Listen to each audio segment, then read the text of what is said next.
Hello. In this lecture, we are going to discuss the features of business. This could be used for the Level 3 BTEC in Business, or could be adapted to other courses such as A Level or even GCSE. So first of all, what is the purpose of business? The main purpose of business is to supply products based on demand. So for example, if you are selling a product such as a car, an appliance, or a food item, there has to be demand in place in order for you to supply that. This can be split into tangible, physical products, like I've just mentioned, or intangible products such as insurance, healthcare, and personal services such as hairdressing, tattooing, and massages. Many businesses are well established and have expertise in their business area, allowing them to quickly produce high quality items. An example could be Coca-Cola, who can produce literally millions of cans of Coke overnight. Many businesses take goods and services from other businesses and add value and process them in some way. So I've used the example there of a restaurant. A restaurant will source high quality ingredients from local suppliers, such as farmers or market stalls, and they will create products such as meals. So the restaurant industry in the UK is worth over £40 billion, so it's a very lucrative market. We also have a not-for-profit organisation who provide a specific service. They are not allowed by law to generate a profit and are mainly run by volunteers. Examples can include youth clubs, homeless shelters, Citizens Advice Bureau, and others. So they exist to provide a really important service to the local community, to offer support for people that need it. Now, they're not allowed to make a profit because it would be classed as being unethical. For example, a homeless shelter wouldn't be allowed to make a profit because they would be seen to be making money from people who are going through a difficult time in their lives, so it wouldn't be ethical or morally right. Now, all businesses are owned by either a group of people or one individual, and they have different levels of liability. We're going to cover sole traders, partnerships, private limited companies, public limited companies, cooperatives, and many more. So liability can be split into limited and unlimited liability.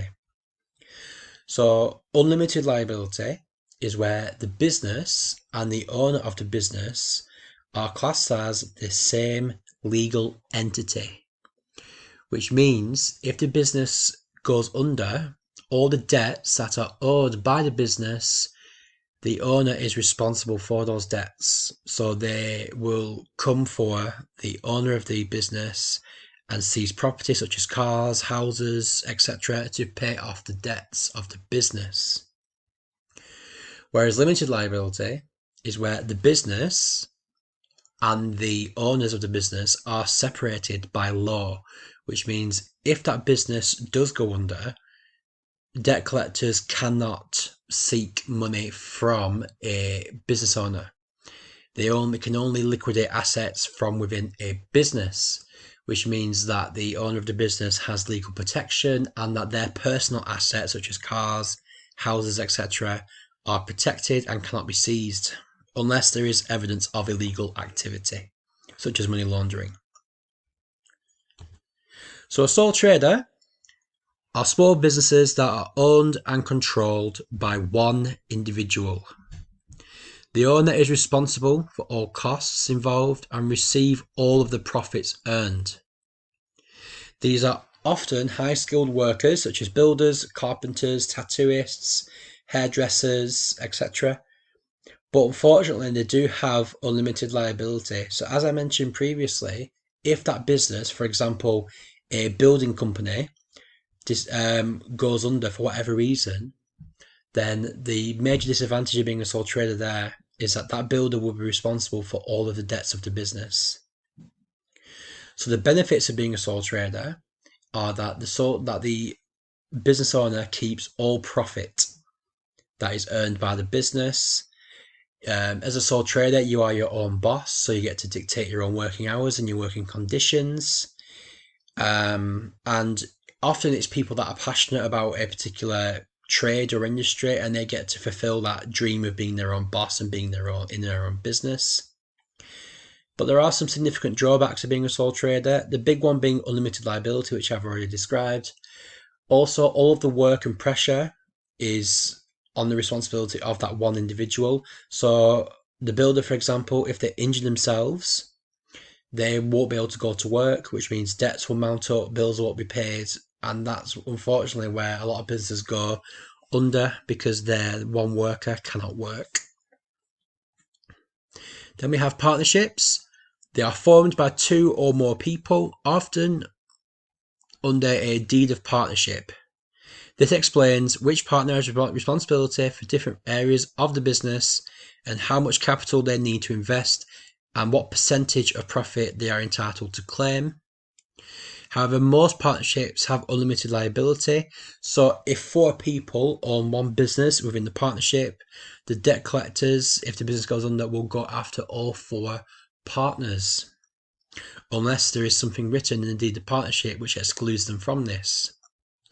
So the advantage of a partnership is that the partners within the business get to share expertise with each other.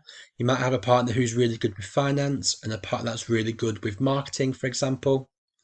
You get to share the workload. Starting up the business is less stressful because you've got more than one partner putting capital into the business. However, the drawbacks of this could be if partners fall out, it means the business will go under, which is a significant problem because sometimes it's just human nature that sometimes people fall out with each other. Some people might not understand their limitations and they might try and take over parts of the business, which could cause more conflict. Okay. Then we have a private limited company. So the key word there is private. They can only sell shares privately. So for example, for private investors, friends and family, etc. So think about Dragon's Den, the TV show. They will be limited companies. Allows the original owners to maintain control of the business. So within business, you have something called a majority shareholder. And this setup allows the owners of the business to remain in control of the business at all times. The business title is abbreviated to Ltd, for example, Iceland Limited or Ltd. So the benefits of being a limited company is that they have limited liability, which means, as I mentioned before, if the business goes under, the owners of the business are not responsible for the debts. Selling shares privately also means you can raise income quite quickly and you can still maintain control of the business. However, the drawbacks of being a limited company is that you cannot sell shares publicly on the stock exchange. And if you liquidate too many of your shares to private investors, you can still lose control, even though it's more difficult to do this. You also have to publish your accounts online through Companies House every year as a legal requirement, which means other businesses can look at your business accounts. A public limited company is where you can sell shares on the stock exchange.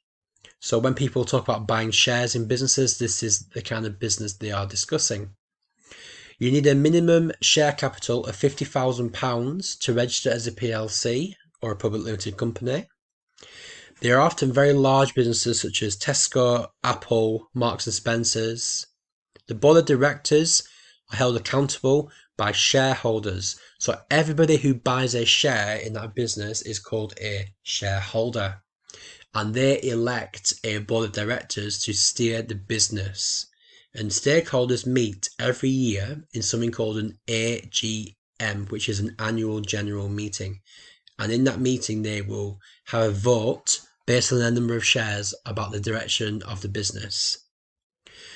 So the benefits of being a PLC is that you can raise a lot, often billions of dollars if you are a big company such as Facebook, in a very quick amount of time, which means that you can be very, very soluble as a business.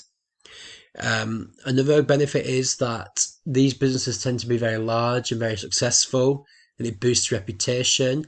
And if they do something positive in the media, then it makes their share price increase. An example of this would be Nintendo's share price rising when Pokemon Go was released on mobile devices.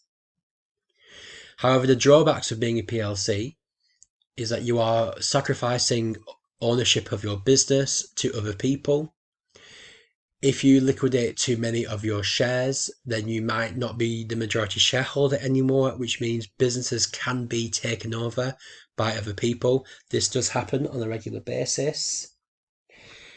Shareholders have a significant say in your business, so they can overturn your decisions as the managing director of the business because shareholders have significant power.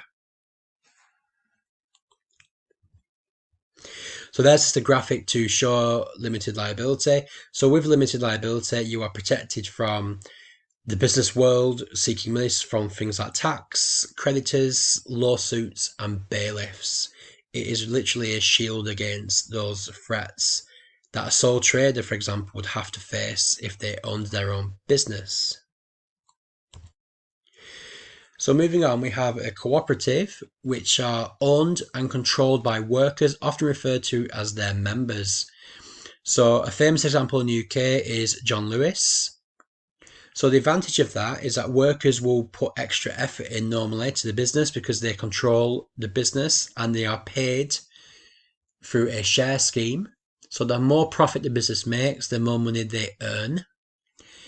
But the disadvantage of a cooperative is that often workers don't have the business acumen or expertise to run a business, so they might make some really poor decisions due to not having a strong business background.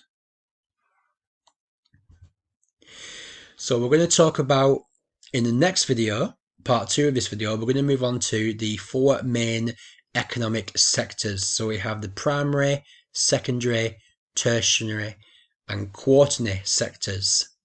I hope this video has been helpful for you. Please like and subscribe if it has been, and I'll see you in the next video. Thank you very much.